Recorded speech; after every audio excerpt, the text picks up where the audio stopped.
Leprechaun Okay, is my favorite Christmas movie, by the way. What is? Leprechaun, that was a shit joke. Don't cut that out. Don't put that in now. Please just make that the title intro. Oh my god. Some people love Die Hard. I love Leprechaun. I think it gets me in the Christmas spirit. There's gold.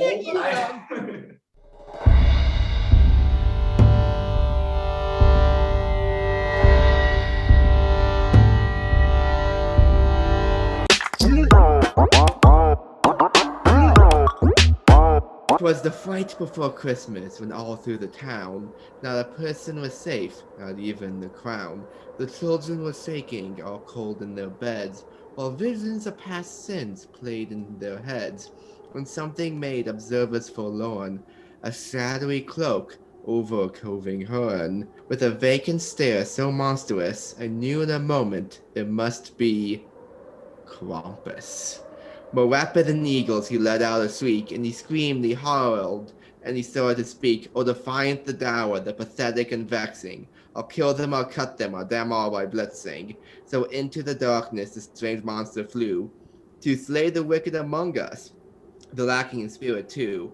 And then in a panic I heard on the roof the stomping and stalking of a cloven hoof. As I sought out the door and was turning around, through the roof Krampus came with a bound, a pile of bodies he had flung on his back, and he looked straight at us while opening his pack. His long pointy tongue held a sinner in tow, and the body of his kill dripped blood on the snow. A bunch of sticks he held tight in his hand, and the bells he wore echoed all through the land. His face was filled with intense bloodlust already. I froze still, my legs like a bowl full of jelly. He spoke not a word, but went straight to his work, vanquished all my companions, then turned with a jerk. But I heard him exclaim as he moved into sight, "Horrid Christmas to all, and to all your last fright." Happy Krampus lot, everyone! My name's Ben Lasser, and this is On a Roll, where I interview D&D players about their favorite D&D memories.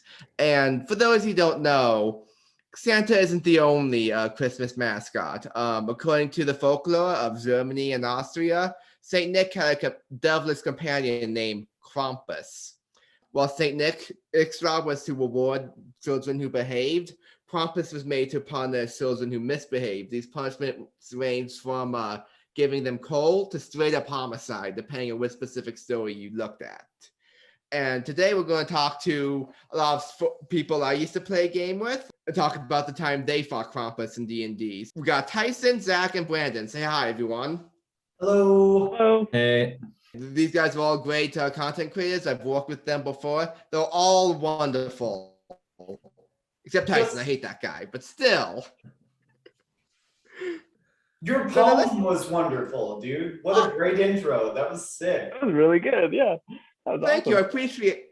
I'm not gonna lie, I used Rhyme Zone for quite a lot of that. I am a fake MC, so. Nah, that's how Eminem does it. I mean, basically, I'm on the same level of Eminem is what we're getting at here. Right there, right about, yeah.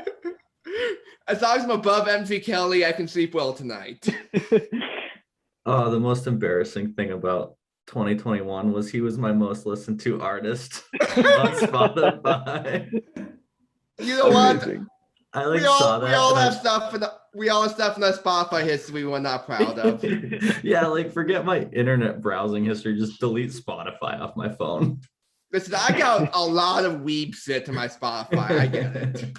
I'm concerned with how much Bo Burnham inside I saw in people's stuff. It's Dude, the holidays. Be happy, please. He was my top listen to. Oh no, Zach. MC Kelly, Bo Burnham, we need a collaboration here. Oh my god. So, D&D, am I right? Yeah. I think so, yeah. So here, we're talking about a previous campaign when Brandon was the DM for Tyson and Zach. Can we get a brief description about what characters were involved in this little Krampus adventure? I believe Zach's character has been mentioned in a previous episode. If you want to touch up on that. Yeah. So for those familiar, so this is the campaign where I created is this pirate kind of swashbuckler kind of character that was this home brewed skeleton race called his name was Captain Ross von Ross, and this is where the character Del Nilo kind of came from with the campaign that Tyson and Ben played in that I DM'd for them. And so, yeah, like because our game with Brandon kind of came to a halt just due to a myriad of reasons. I figured I would use that character. So this is where he started from. So it was a skeleton race rogue character, and then I was accompanied by Tyson's character, and I'll let him introduce that. And I was playing a hill dwarf named Scat Damon. Oh! He was not so loosely based on Danny DeVito in It's Always Sunny in Philadelphia. He was like in his 20s, but looked essentially the same. He was bald, he was short, he had a Humpty Dumpty thing going on, I think is how you would describe it. And he was a bard. He would pickpocket, cause distractions, general mischief and deceivery, if that's a word, I'm not sure. I always imagine Scat wearing like the same outfit that Danny DeVito wears in Always Sunny when they do the Dayman play, like just like that tunic with like just a rope around. I tried drawing him kind of like that. Yeah. Yeah. With the Trolltoll song. He never sang, I don't think, which is unfortunate. He was a bard. Yeah, he was a bard. I don't think you ever like performed for us, but there were just kind of three of us around the table. So I like alternate interpretations of bards. Like I'm in a campaign right now, and the bard is a lawyer, and she always does a bunch of Ace Attorney jokes. And oh, that's fantastic. we actually might be going. I love that. That's great. Yeah, I was gonna say, I'm pretty sure Scat, damn it, he mostly acted like that was his thing, and like that's how he would bring about inspiration and stuff. Yeah, like bardic inspiration. Yeah. There was also one other character that was with them, and it was kind of a character that I had written up just because with a 2-person campaign, it kind of gets brutal out there. And so I made this character called Jackie Sparrow, which if you can connect it in, that's Jack Sparrow. Yeah. And so wait a minute. Hold on. I just put that together. Wait, wow. Did you really just put that together? No. Took all these years. I thought I made that like abundantly clear. That was acting as Scat would do. That's inspirational. So Jackie Sparrow, so she was a rogue. The big plot twist with her was that like her parents were alive, and she actually grew up in quite a wealthy home, and she learned all of her sneaking abilities by like having to sneak around her guards and parents. And so she was pretty I wouldn't say overpowered, but she was pretty strong, except she lacked battle experience. So she was actually pretty terrible when it came to fighting, and the other characters did not hold back in letting her know that. She did have moxie. Yeah, and so like she was kind of there as like support. I didn't want her to take the role, but I also brought her about because I realized I was like creating all these maps and like getting together all this other material and like drawings of like spires that they would go into, and then like they would just go nowhere and the players wouldn't see it. So I really wanted like a way for them to see all this effort and like the cool stuff and kind of paint a picture more so of what was going on. And so she would have like a little journal that she would put out each time. And so super cool. Hold on, I'm getting my pen to take notes because I could have had my pen out to begin with, but what am I, professional? What was the rogue's name again? The bard's name? Rogue, Jackie Sparrow. Jackie Sparrow. Oh, of course. We had the whole joke. Right. This is why editing exists. So I can take this part out later and sound like a genius. Nah, leave in the bits. Leaving the bits, fair enough. I think this is going to warrant an uncut version. We'll see. Okay, so we don't need to tell an odyssey leading up to this, but can you just paint a picture about where in the campaign you guys were when you first heard of Krampus? Like, what was the background we have to know to understand what comes next? So we kind of had this hub city, and it was split with these kind of diametrically opposed king and queen. And so we kind of accepted a task to go and kind of scout this out and deal with the threat. It turned to violence pretty quick, which I imagine was kind of the point as this kind of like boss fight was. There wasn't much communicating with this thing, but I'm sure there were some other possibilities that we just completely threw out the window and jumped into the fray. But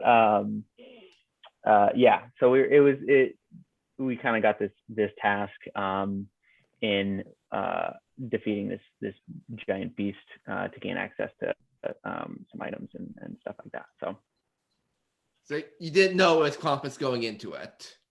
Right. We did not have much information about what we were going up against, just that there was definitely gonna be something that we would most likely have to fight. We were also told, I'm pretty sure it was like a holiday or festival there, and that we should be prepared for that. So Yeah, so this campaign had been going on for a few months, and so I wanted a quest that lined up because it was going to be Christmas. This was the session right before Christmas, and so I kind of wanted something that lined up with that, and so I threw in just kind of a little side quest for them. It didn't super tie in.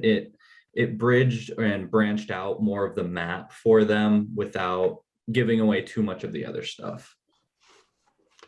And yeah, the place that they were in was the land of Sickle, Cicle. I remember what really stands out to me is our central hub felt very, I would say almost Renaissance-y or medieval to me. And as we were traveling, I just remember it turns into this kind of winter wonderland. And Zach's character is walking around what's this? What's this? And it's snow is coming in, Yeah. What's this? What's this? There's color everywhere. What's this? There's white things in the air. Did Roth not experience snow before this? Yeah, no. So because he's a pirate, right? So it's there aren't many opportunities of that with historically pirates definitely stick around more moderate climate areas like a Mediterranean situation or Caribbean Gulf of Mexico kind of type climate, right? As historically you see pirates. So and then not to mention he kind of was at the bottom of the ocean for a fair bit, which is part of the reason why he was a skeleton. So it's never really had the experience. So it was, kind of neat playing a character, kind of seeing all that for the first time.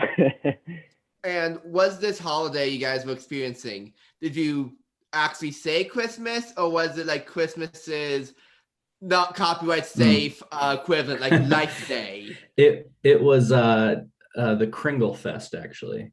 The Kringle. Yeah. That's a good name. Yeah, because it was King Kringle. It was Christmas. it quickly turned into a nightmare, but it was around Christmas. So Okay, It was a King bit Kringle? before. Yeah. Was King Kringle one of the kings and queens like that were fighting with each other? No, what were their names?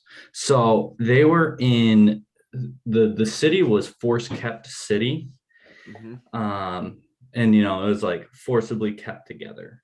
Okay. On the one side you had the king, and he was very like militant, strength based, and then there was the queen who wanted to introduce Matt, and like the king was very economically driven, and he kept the city in pretty high standards that way. And then there's the queen who wanted magic to be introduced more so than it was, and that's kind of where the divide came in.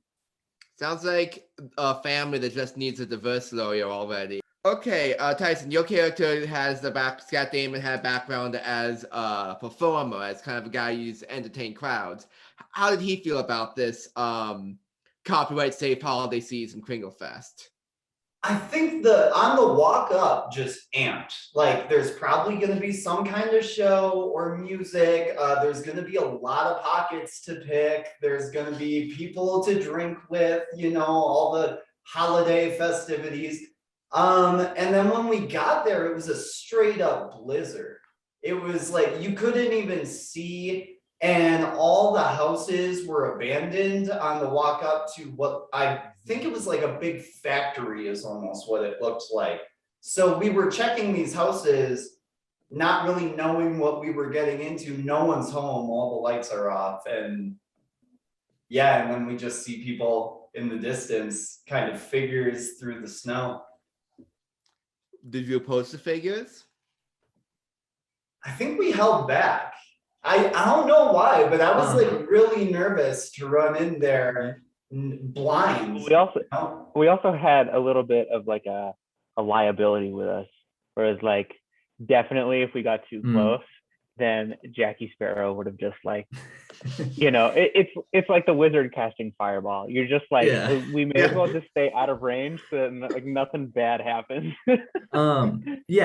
So more backstory on Jackie, now that I remember, is like she wasn't exactly she was there on her own volition, but she wasn't like her parents didn't want her to leave, and so she was from this really, really exotic port town, and her family had like sent a bounty hunter out to get them back, and so like they couldn't like just let her die. Like they would be forever hunted down. And so they were almost like forced to babysit this person, so they couldn't like, you guys definitely became more scarce in your fighting once you had her on board. But you did if I remember, you did fight some toy soldiers, like some magical evil toy soldiers. We did. I pictured them as like nutcrackers, but they were like that. That's like but they had guns. They did, yes. That definitely threw a wrench in things. Were the toy soldiers in the blizzard, or when you saw the figures out in the distance? So they were the figures, but as we approached, I thought we were about to fight like Frosty the Snowman or like something like that, because it was just like a whiteout. Yeah, well, there were snow people as well. Okay, so this first fight begins. You see the nutcrackers moving like this. Tell me, how did you dispense with that first threat? They went in like guns blazing. It was like Die Hard. Yeah. So I mean, it was like it was definitely like a 0 or 100, right? Especially with this NPC character. So it was like you can't necessarily like half-ass anything. And so it's like, okay, like once a fight starts, it's like you may as well just try and finish it as fast as you can. That just prolongs the possibility of something real bad happening. Yeah. Sorry, Ben, what was your follow-up?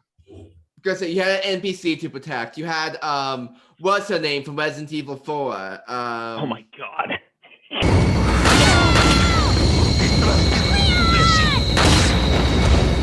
Exactly that. And if I remember right, they had like decoys set up because I attacked one that wasn't even alive. And I'm sitting there trying to jingle its bells, you know, and meanwhile, like 2 behind it are shooting at me with their rifles. I remember that. Yeah, because you guys looked into one of the buildings and you were gonna go in because you didn't think anybody was there, but it was like one of the toy shops, and so some of them were animated at this point and some of them weren't. It definitely had like a Santa Claus 3 escape clause vibe to it. Escape Clause, yeah. Best of the Santa Claus movies.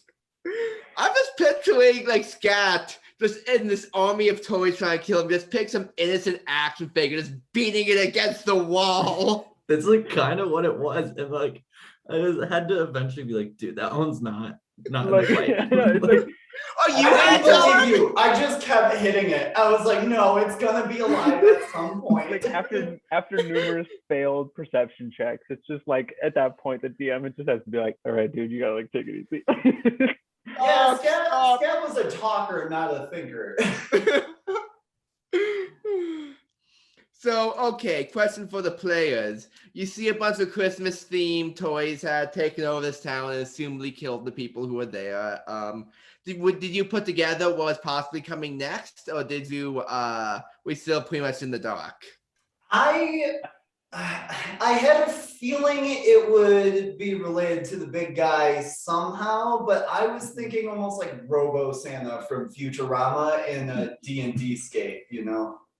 Yeah, I was like along those lines, or because it's like you have like the toy soldiers, right? So I was like, maybe it's just like the Nutcracker, right? Like a full sized thing. But then it was Krampus, and that was equally as terrifying. So Speaking of which, I'm gonna zoom in on the DM for a second. When was this? Was this like around the time the movie came out, or a little bit before? Like, how popular was Krampus? I mean, like it was known for. So I actually found out about Krampus due to a movie called Rare Exports. Okay. If you haven't seen it, watch it. It's a really good like Polish movie about Krampus, and it's just so like I'd say low budget, but like the acting's good, the writing's good. It's just kind of like, so I wanted to lay something in there, something a little eerie, you know, lay out some booby traps, real Home Alone type stuff. And like I'm trying to think. I don't think like that Krampus movie had come out yet. Yeah. So, like I said before, here's a bit of history for you all. The reason that the Krampus myth came from, like Central Europe, Germany, Austria, were among the Alps mountains, and all the communities that had Krampus story were all very isolated from each other.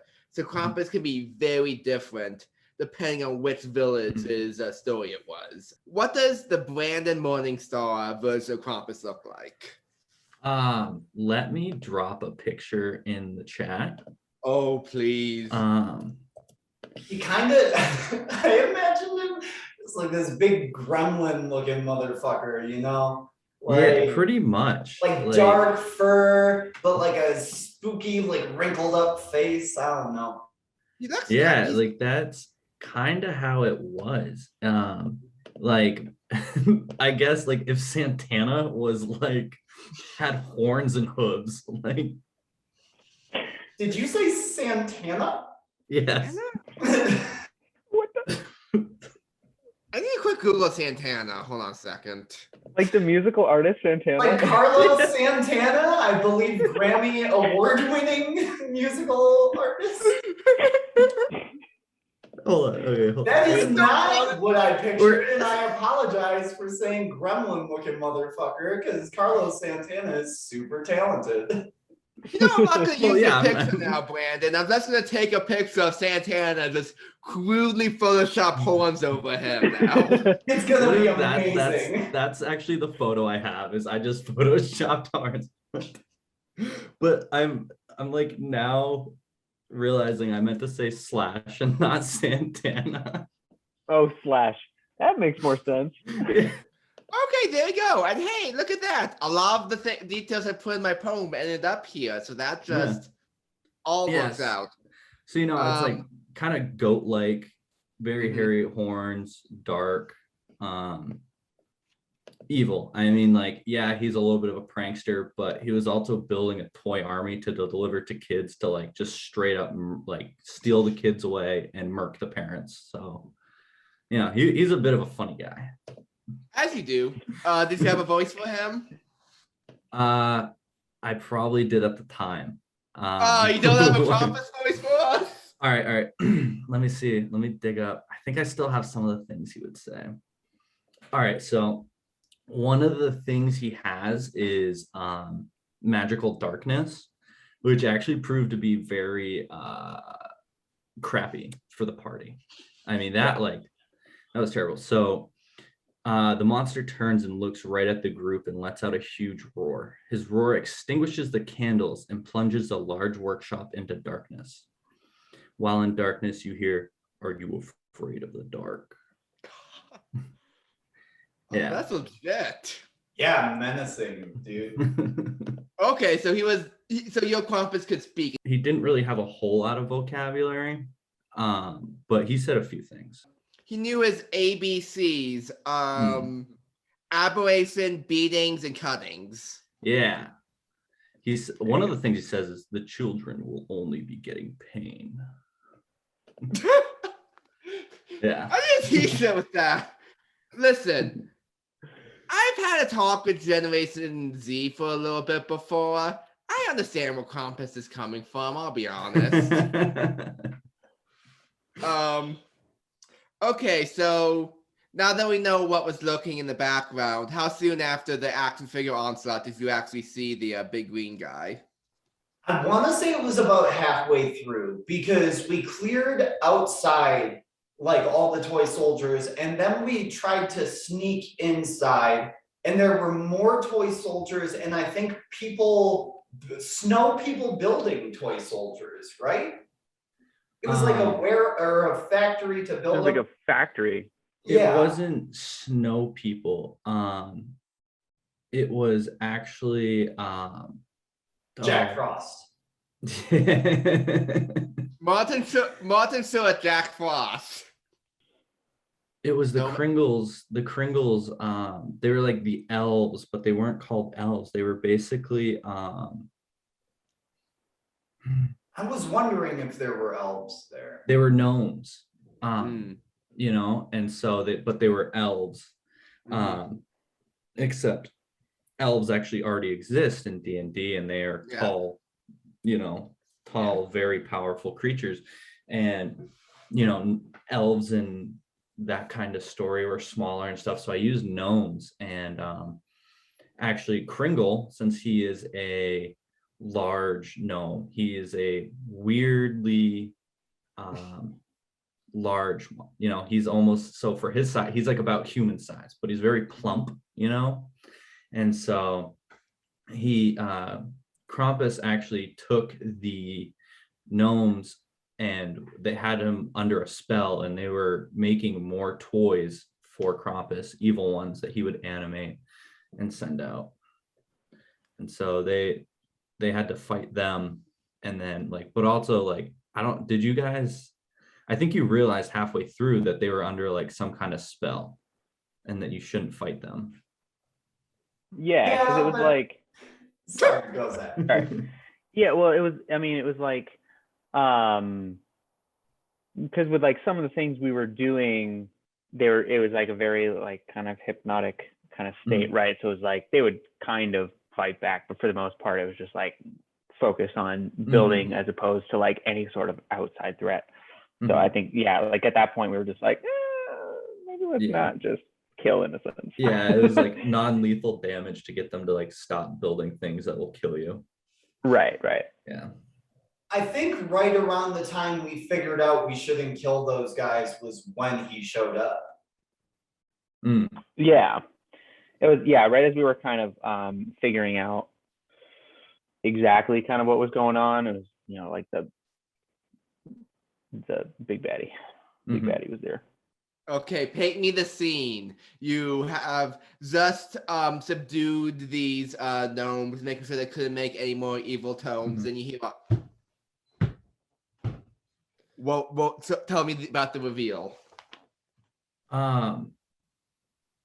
So it was actually like they had to do it like rolls throughout this, and they kind of got pieces of the information, and then they kind of got the last one in the workshop. And as they did, Krampus actually like flew down from the ceiling in front of them and landed, and like they heard like hooves hit the ground, and like that's how it started.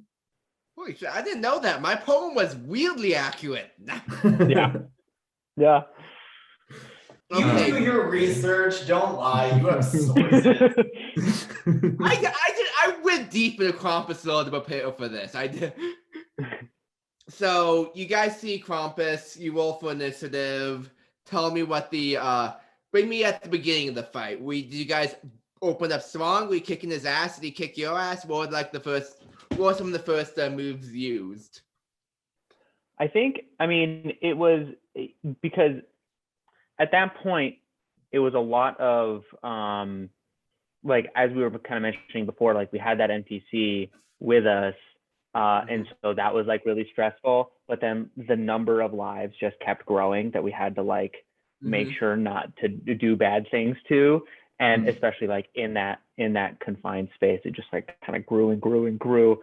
And yeah, so it was like I know Scat had a handful of spells that were like cone or like area of effect. And it was like kind of interesting positioning ourselves so that doing like those spells or stuff like that, it's like we weren't hitting like anybody else because it was like a very touchy, like, okay, we need to make sure it's pointed at the wall. There's nothing behind him. Because if there's, if you use like Thunder Blast or whatever it's called, Thunder Wave, it's like super loud and like throws people like 10 feet back, which if that happens to any like civilian in D&D, it's like they only have like 6 HP. It's like they're gonna die immediately. So and they're gnomes, like I assume less than 6, like they're rocking 1 HP max. Brandon, you said Booyakasha. I know, but for people at home, what is Booyakasha? I'll let Tyson explain. Actually, that was his love child there. That is when Scat Damon knew shit was getting real, and he would have to blast someone back a couple feet in a cone shape. He'd like ready himself up and say "Booyakasha" and fucking chuck him using sound waves. If you want the actual copyrighted thing that is, I'm not gonna say it. I'm not gonna cost you money, Ben. Thank you. I appreciate it. I don't want to lose all the money I'm making from this show, like just mountains and mountains. I made up Booyakasha. I just said it different the way, like kind of how Vanilla Ice used the bass line from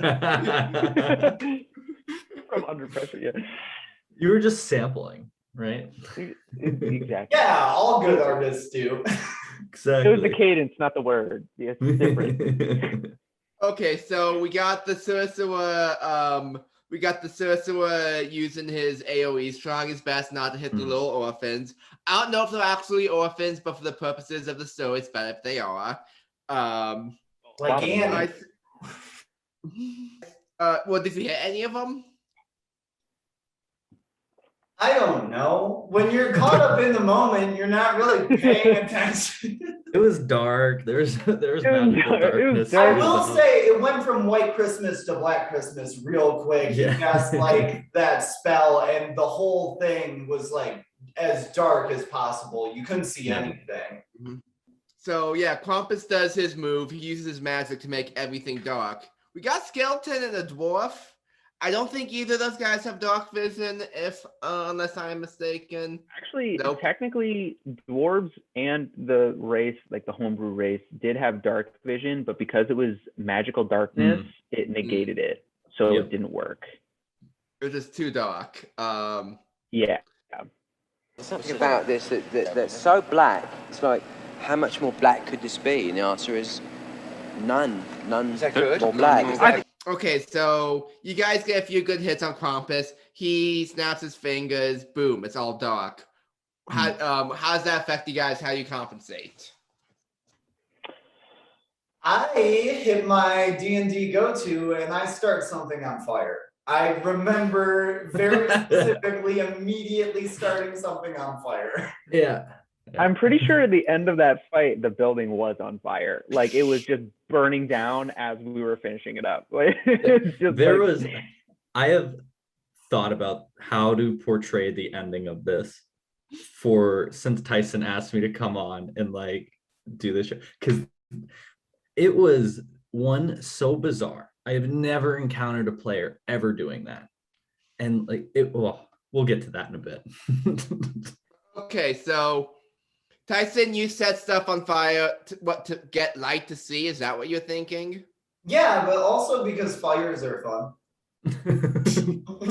Mostly because fires are fun. Okay, So- Zach, what was Roth doing?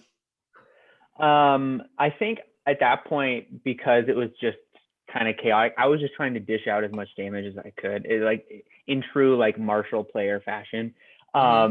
I, with being like a swashbuckler and everything, you essentially get sneak attack for most of your attacks, no matter the circumstance. So it like every roll that I would possibly hit, given the magical darkness, at disadvantage and everything like that, it was like I was able to roll just like a fistful of D6s with damage. So it was just like any instance that I could, I was just trying to like, hit while like shit's on fire around me. And that was kind of my main focus, was just like that damage dealing, like, very barbarian, even though I was a rogue. Hey, I recently started playing a rogue. Sneak attack is a hell of a drug. I get it. It's good, man. Once you start, you don't want to go back. We got Scat doing helpful with the question mark arson. We got Roth just attacking and stabbing. What was Jackie Sparrow doing at this time? She wanted to try and get above it all. So Like morally, ethically? yeah, she wanted to rise above. Like in very Grinch fashion, just yeah, exactly. She was trying to go up the chimney. But what's funny about Scat lighting the fire is, unless any non-magical light won't illuminate in the darkness. So the only reason everybody knew that there was a fire was because it became unbearably hot. Jackie wanted to climb up to see if she could get out of it. And with the darkness, it is a 20-foot sphere. So she was eventually able to climb up a ladder that she had found into the rafters and get above it, but still could not see into it. She could just kind of see that the building was on fire. Okay, so what was Krampus doing other than darkness? Did he just hit people with his sticks? Did he have other magic, or? So he had another spell called Enchant, but he was already using that on all the gnomes. So his only other actions were the charge. If Krampus moves 15 feet straight forward and attacks a target, hits them with the gore attack, they take an extra 2d6 damage. The gore attack is a melee attack, and it's 2d6 plus 2. Then he had a claw attack, so he could use his claws, and that was a 1d6 plus 2 slashing. So Zach Tyson, I saw some weird some weird facial expressions when Brandon was describing those attacks. Yeah, I mean,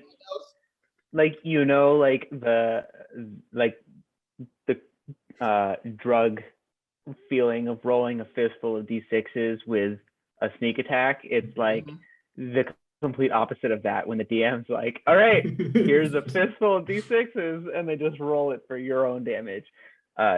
That was it was just like what, 4d6s? like crazy. You're Yeah, like and there's only two slow of us. count dropping them into your hands so they clack Yeah. individually, just torture. Like the salt guy that became big on the internet for like Yeah. Oh, but, yeah. Like when the DM's asking for your D6s to do damage against you, like, that's the fucking problem. Okay, so correct me if I'm wrong, but I believe one of the PCs went down. Tell me how that happened. Was that me? I think I'm. What did I get? Was I am I So- misremembering things? Or Is that the very end? Is that Yeah, the- so like at the end of the fight, you know, eventually they had knocked Krampus down to the bottom floor and they were kind of up in the rafters. I'll explain like Yeah. how we And, got like- there. Yeah, Okay, explain how we yeah, got yeah. there. I Try feel to keep like we it should on us play a by little. play it a bit. Yeah, let's play by play it. It's We like- want- Don't take I- away my yippee-ki-yay motherfucker moment. I know. okay? Come to the East Coast. We'll have some laughs. So we're trying Give to it a get out of the like shroud of darkness, and it's hot, and Scat's a bigger dude, you know, he's got some body weight to him, so he gets out, and I'm pretty sure it's only a condensed area or a contained area that this cloud is. So once I got out, I realized there's 2 levels to this place. It's like an entire workshop, and I follow Jackie Sparrow's lead, and I go high. So they all end up going up, but the magical darkness ends once he gets hit with an attack, which, you know, he was hit with multiple attacks, and then like he would every so often keep putting the darkness. I mean, the fight lasted a long time. This was supposed to be like a lighthearted kind of thing, and I was going to scale Krampus back because it was like they should not have been fighting this, but I was like, okay, like I'll scale it in because I kind of took this off the internet. I didn't have any clever ideas on how to build a Krampus. So I was like, you know, this has to be out there. And so I saw it and I was like, way too powerful. We'll scale it back. And then I got distracted. And then it was day of the session, day of like moment of the fight. And in my head, I'm like, motherfucker. Oh no, but it's too late. I mean, I can't do it like on the fly. So I was like, you know, it's like Spirit Airlines like tagline, but we'll see. Like, So were you guys feeling that this seemed a little out of your challenge rating? I mean, it was the longest fight we had had up until that point. So, you know, I was ready for it. I was blindly confident. I was like, this is easy. Were you ever in serious trouble before this? I'm pretty sure I like damn near died 2 sessions before for a similar thing. Like I just let an enemy come at me and I was like, hold up, I got this. And I just kind of threw myself at it. Yeah. Like, Jenkins. so Krampus is like laying. They eventually like, you know, fight him off and they get him knocked down. And like he's now laying on the floor of this building. They're still up in the rafters. And like Scat does something unbelievable.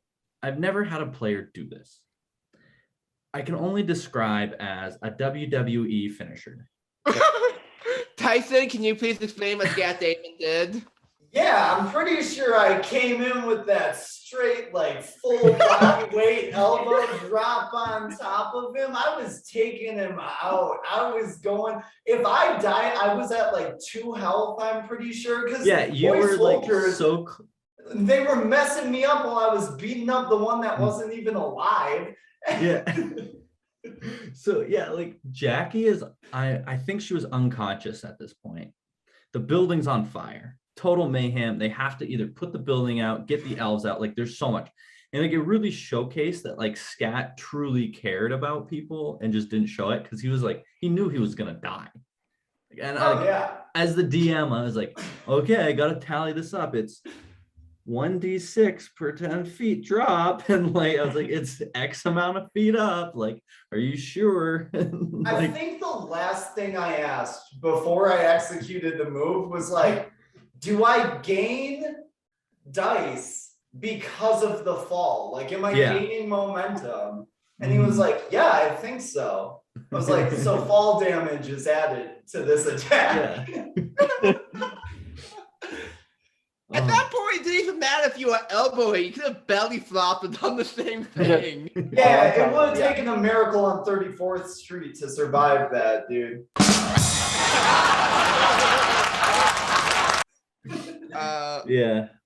So, okay, you eventually, through pure determination power, you push Krampus down a level, and then you go in for the Macho Man Randy Savage finish. What happens next? Death saves, death rolls. Well, did he get Krampus? Did he at least take out Krampus on the way? Yeah, Okay. he did. I think just barely. It was super close, even still. Like the fall damage put him over. Right, because because I remember you mentioning like if the fall damage addition wasn't there, it like wouldn't have done enough. But it was like it definitely like because he jumped with the dagger. Yeah. Oh, okay. So okay. I left that out to make it even more WWE. There were knives. There was a plunge. Yeah. And so then he was there doing death saves, and I believe Roth, he was trying to tend to Jackie and then also get to Scat. Trying to get everything. And everything's still on fire. Yeah. Right. It can't was loot a body over here. I think there was more chaos post fight because now everybody's like, oh shit. The gnomes. Yeah. Right.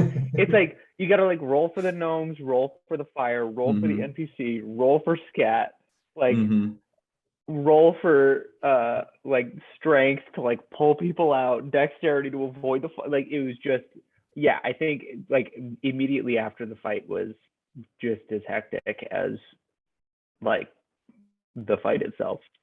For sure. And I failed that first death roll. I remember failing that. Like if I remember, you got a nat 1. So it was automatically 2 deaths, 2 like, death rolls. And so it was like terrifying. And I was like, this was supposed to be lighthearted.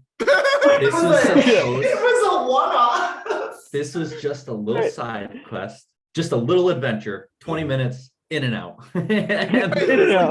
I'm like having to deal with the player dying. I had like dice that I was gonna gift each of these players afterwards, and I was like, he can't die. But like I'm not the DM that like is just gonna let a character be saved. I can't let them have that cushion.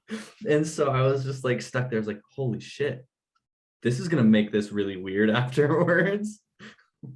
Merry Christmas. Here's some dice and a new character sheet. But before we get into how the day was saved, Tyson, you roll that one. What was in your head? Like, if you had died to Krampus, do you think how of a fitting end to Scott Damon would that have been? I feel like Creed's My Sacrifice would have been playing in the background. I feel like it would have been cool, like. Oh my god. Amazing. I'm okay with it. Ultimately, I think letting your characters die makes D&D really fun. Because then there's like stories of your characters that can exist in this made up world, and your next character could encounter that. And it's kind of cool. It's like passing on the story that you helped create with the DM and having that live within the game. Don't be afraid of letting your characters die. Just make it cool. Like die on Christmas. Like die on Christmas. That would ruin Christmas for Roth and Jackie for the rest of the year. Like the families are so happy. Like, I lost a good dwarf on Christmas. Oh my god, this is worse than a year without Santa Claus. It would have been like, well, to be fair, Scat was no stranger to loss because on the way out of the city, he ran into Benito Afleck, his dad, Mateus Damon's acting friend, and they were all murdered. Yeah. So, no, Yeah. not by Krampus, by the Nightman. Nightman. It's a different story. It's a different arc. It's a different arc. Yeah. It's not very seasonal, so we can get back to it. You gotta get That's 300 a episodes good- in. That'd be a good September on a roll. Yeah, exactly. Daylight There's- savings time. There's so many. There's so many good ones from this. Oh my god! Like I forgot about Benito Afleck. So good.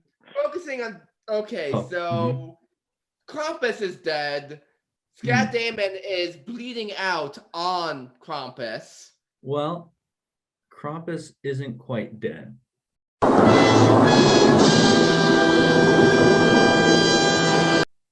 You know, Ooh. Krampus is no elf on a shelf. He was actually a demon that was possessing the Kring. As any D&D game has to have a demon. Yeah. Well, like that was kind of like what you guys were. You guys got like upgraded to like demon slayers because I like just for whatever reason you guys slayed like back to back 3 sessions or like 3 arcs in a row. Just like that was what you guys were doing. And I was Well, like, that's- oh man. A lot of that was so much like, so my character had Mm. this arm, like with the skeleton, this homebrew, like you could remove limbs, right? Yeah. And I actually earlier on found a limb of potentially a dead god or whatever. Yeah. So anything like deity, afterworld related, I was like, I need to see if this reacts. Yeah. Because I had like a different arm essentially. Yeah, it Um, was yeah. it was the arm of Vecna, which is Yeah. actually a magical item in D&D. And I didn't know what it like, was though. Like, Yeah. I never got Well, the and description. it's like terrifyingly powerful, but it's a double-edged sword. I won't get into it now, but I mean, Well, of course we like- didn't know what it was. We didn't know Krampus never got nerfed for us. Like we almost, I died. Okay. Armor Vecna immortalized by Zoe Manzioni for Magic Mike fame, pulling off the alpha move at the end of Critical Role. Yeah. He was only out Critical Role for like 1 episode, but he did the biggest. That's a whole other thing. I can't Yeah. do. So okay, so correct me if I'm wrong. You have the knife influenced elbow drop. Scat takes himself off. I assume nails Krampus right in the demon nose. Krampus falls over. Does he like morph into Chris Kringle? Like what's going on here? I thought I was gonna be the Santa Claus. That's how that worked. You thought I was good. It's like Highlander, like you just end up taking the power, right? Yeah. Like, I feel like that would just turn into bad Santa, but To be fair, Scat's whole thing was being like world renowned, and everyone knows who Santa is. There's like that's actually, his that's true. dream. Yeah. So like was Can you it get an a instant DUI hit? on a flying sled? Like, there's no way Scat would have been sober to deliver presents. He would have brought that shop owner who dealt him weed out back. Hey, you keep the mom pasta open for Christmas. That's more than actual Santa does. Yeah, shop local, buy weed from your local dealer. That's Oh, the God. point. That's how you stay in the Christmas spirit. Don't forget to leave cookies and Colt 45 out for Santa this year.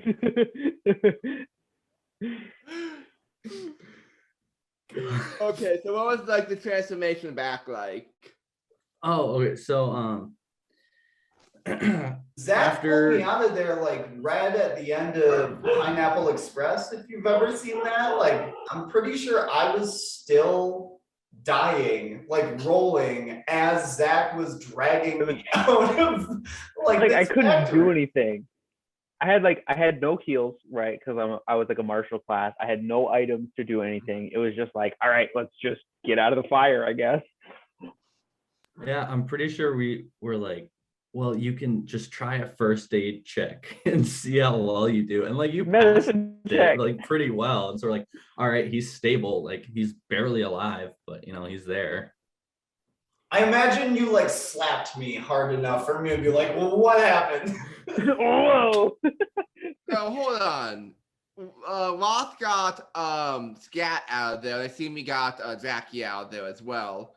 What about King Kringle? Is he just back in the? Yeah, so the gnomes outside were cheering because the spell had been broken. They no longer were under a trance or anything. And so it was just huge crowds of like backflipping gnomes, throwing their hats in the air.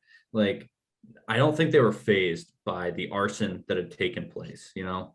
And then there's just this one large elf who had not really been there. And it almost seemed like Krampus's body went away and his was there.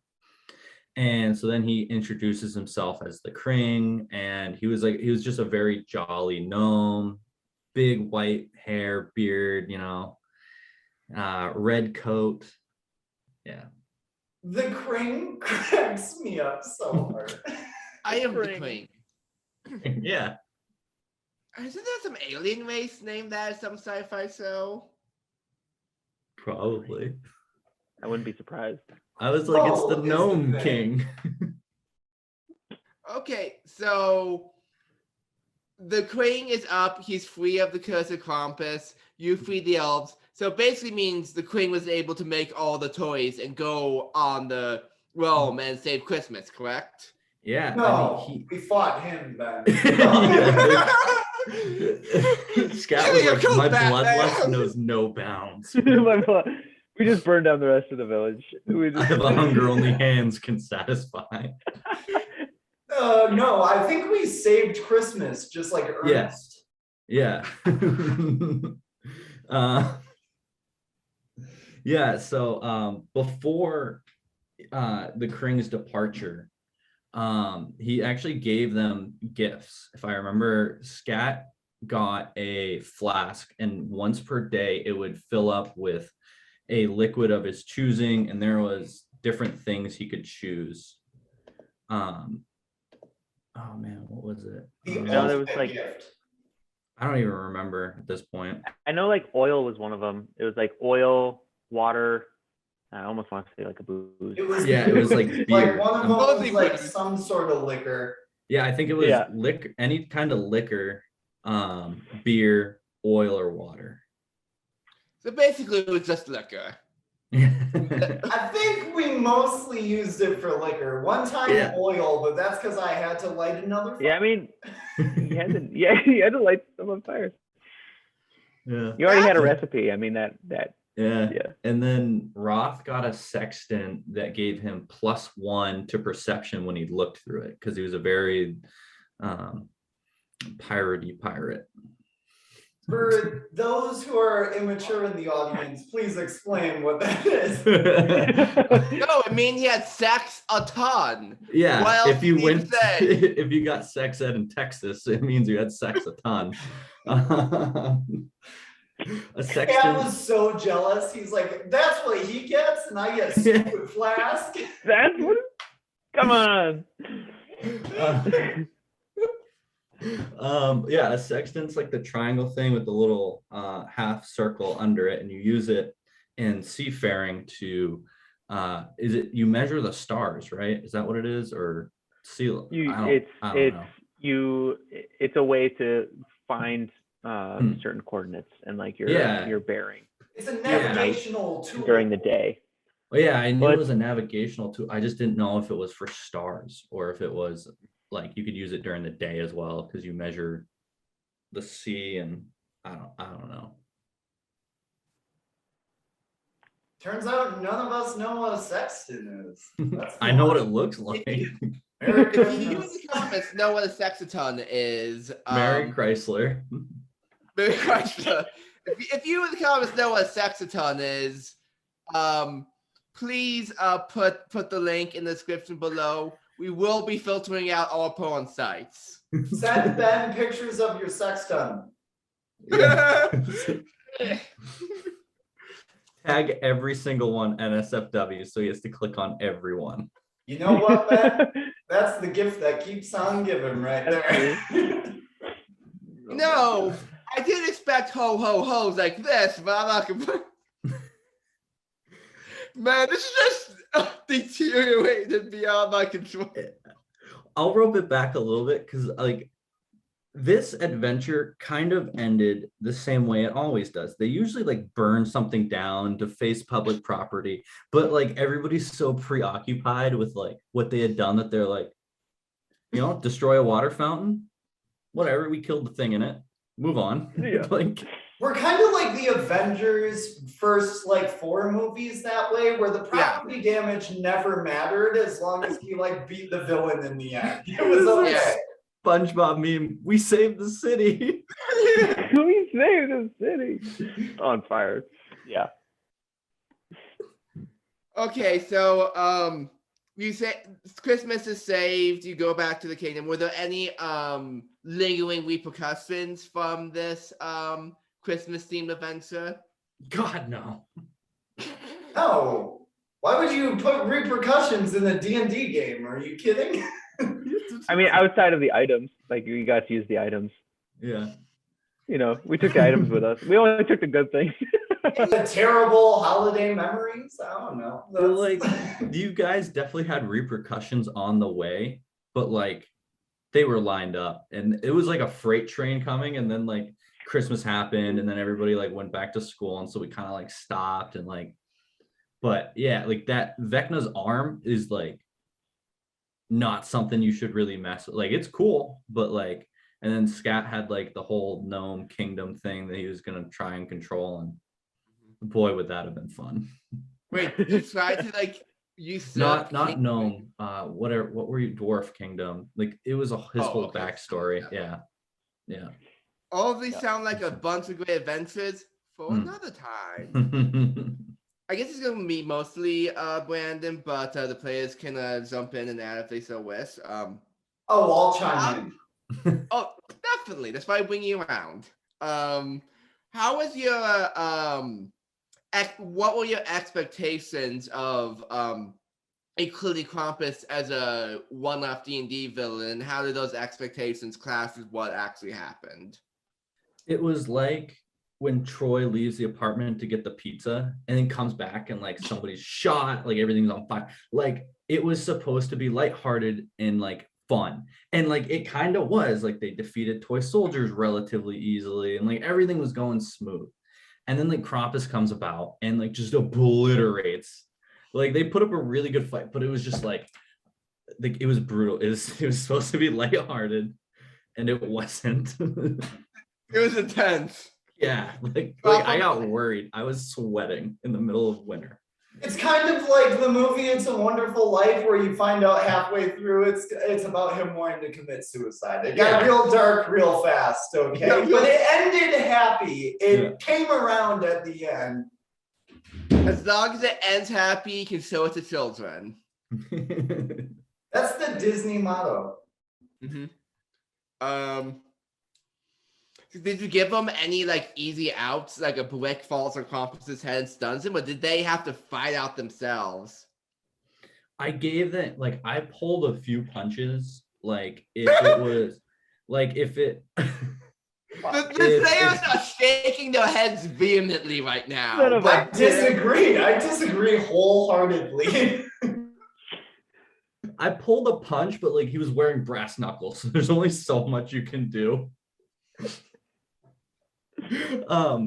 But like, if I would roll and the roll would match their AC, or like it would be 1 over, I'd be like, oh, like he doesn't do it. You guys are gonna die. Like, like I tried without like going overboard. I didn't want to like give them the fight, but like wanted to make it somewhat doable. They earned it. I gotta say that. Players, do you feel like you got to take it easy on you at all? No. No, not even a bit. I mean, I feel like with how close of a call it was kind of like perfectly matched, right? It's like, because it's like a fight is fun, but a fight that kind of takes you to the limit is like even more fun. So I think it kind of like matched up pretty perfectly there. But easy, no. Yeah, there was something rewarding about it though. Like almost dying sure. was like it was. Yeah, it's like you make it exciting. out, right? It's like the ultimate triumph, but it's Yeah. like, which is great. But it's like for what we kind of knew was supposed to be like this, like, oh yeah, it's a winter wonderland. You fight a couple things. It was just like, oh my god, this got real fast. Okay. Zach Tyson, did you did as soon as you put together this was a Christmas adventure, did it end up going similar ways that you thought it would? Yeah, because going into any Yeah. encounter, I expect to die. No, I think it went like a lot better than I expected, and I think so. D&D tip, and I'm not like a great player, but I'm gonna say this: always ask your DM to like talk about the environment in detail. Because if I hadn't known that there were 2 floors to this factory, that fight would have gone super different, and I would have died in a way lamer way, or almost died. Who knows? That might have been the end of the day, man.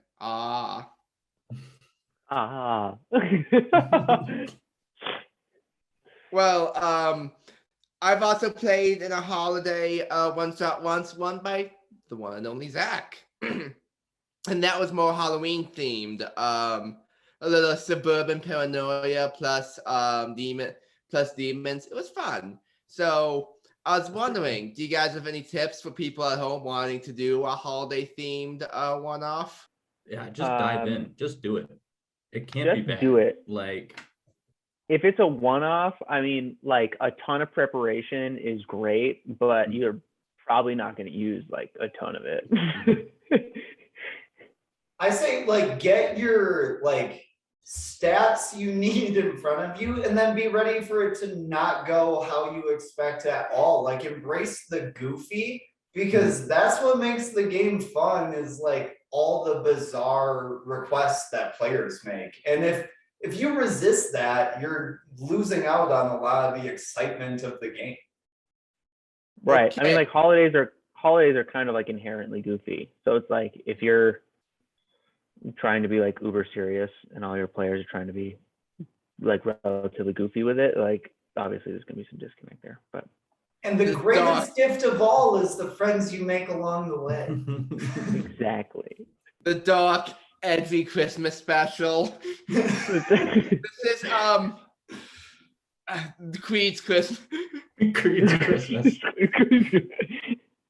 Creedsmas. Okay, 3, 2, 1. Pitch me a St. Patrick's Day one-off. Go. Just the Leprechaun movies, but also maybe in space. They did it with Jason. It could work, okay? They did Leprechaun in the Hood, send him to space. I don't know. Leprechaun base builder. The rainbow always lands on your base, so you have to defend it from like hordes of leprechauns. You are the leprechaun, and you have to fight off those shitty kids that try stealing your cereal every time. Like that's what it's just, you are OP and you murk these kids. That's genius, dude. That's super good. Can we play that? I want to play that right now. All right, I'll try setting it up. Oh, actually, that's great. D&D 4E actually has a super cool chase mechanic. I'm pretty sure, if I remember correctly. Beautiful. I think we just came up with the germs of the next episode. What if St. Patrick just bashes snakes? You just go around and you got bash snakes. It'd be like snake whacking day from The Simpsons. Yeah, something like that. I don't know. I'm not a DM, Brad. I'm not a DM. Yeah, leave the DM brothers to deal with this. This is why no one wants to play with me. No, I won't play with you, Tyson.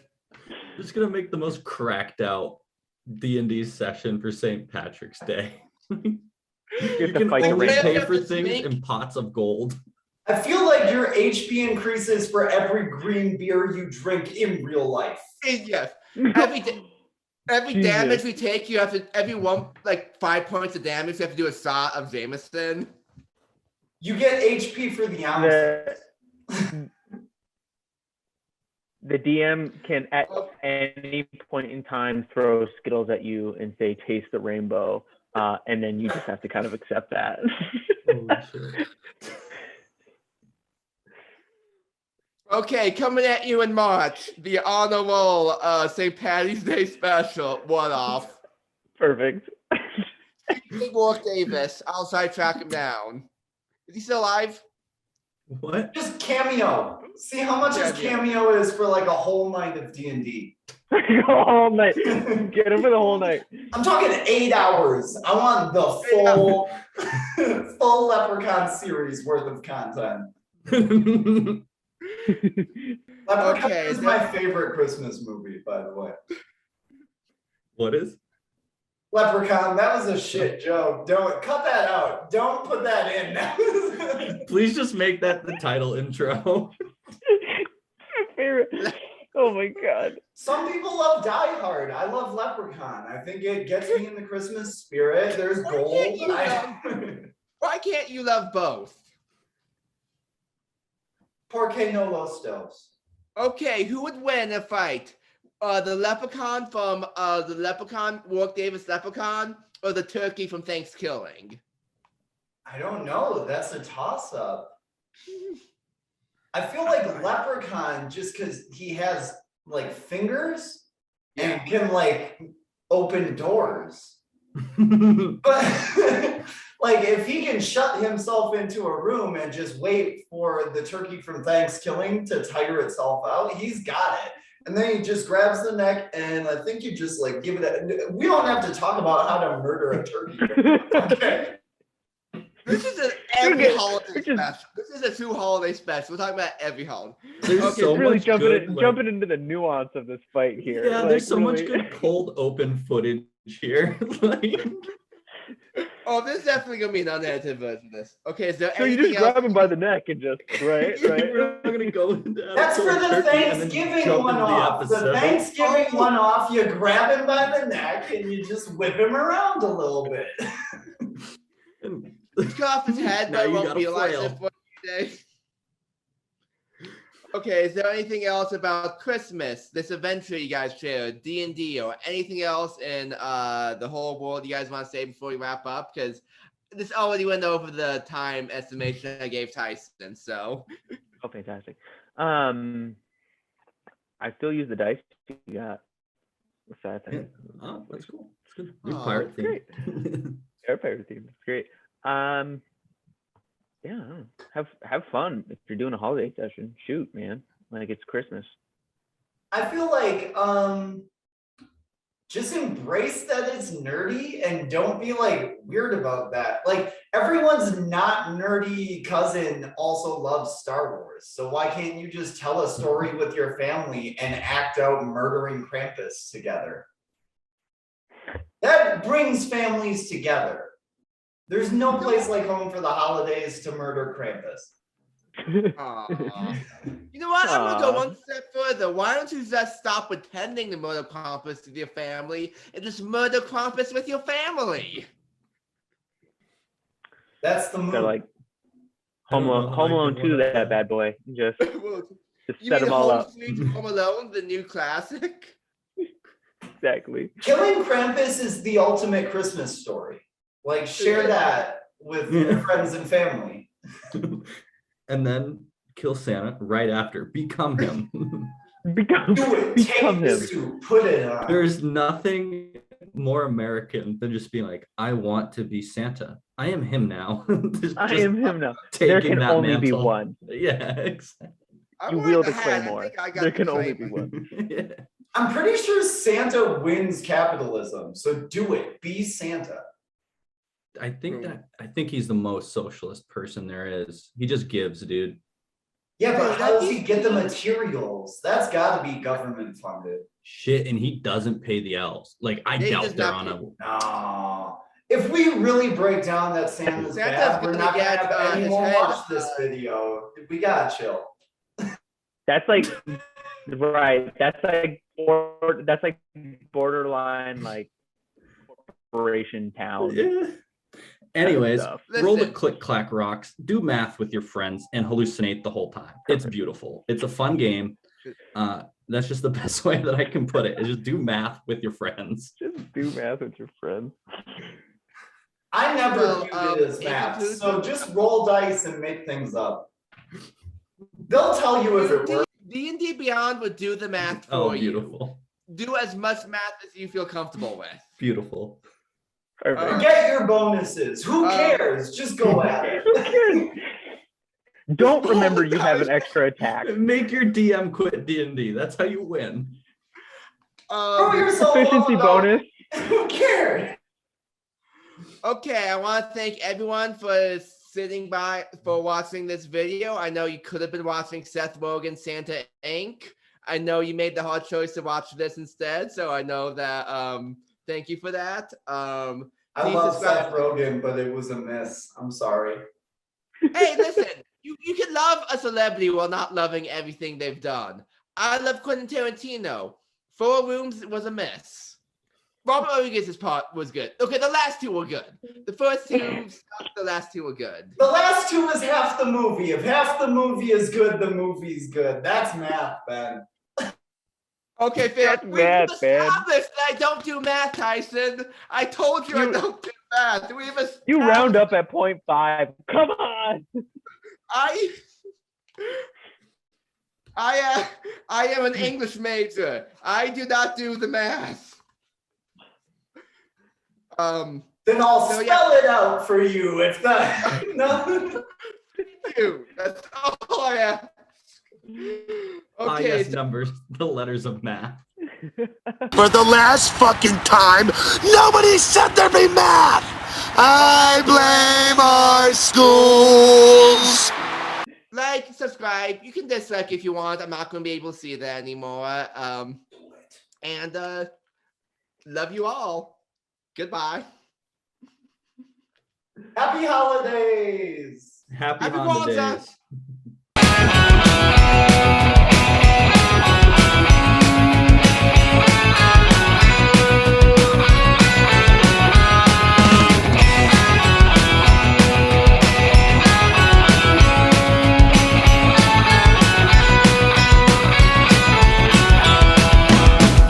This was supposed to be lighthearted. It This was was a supposed one-off.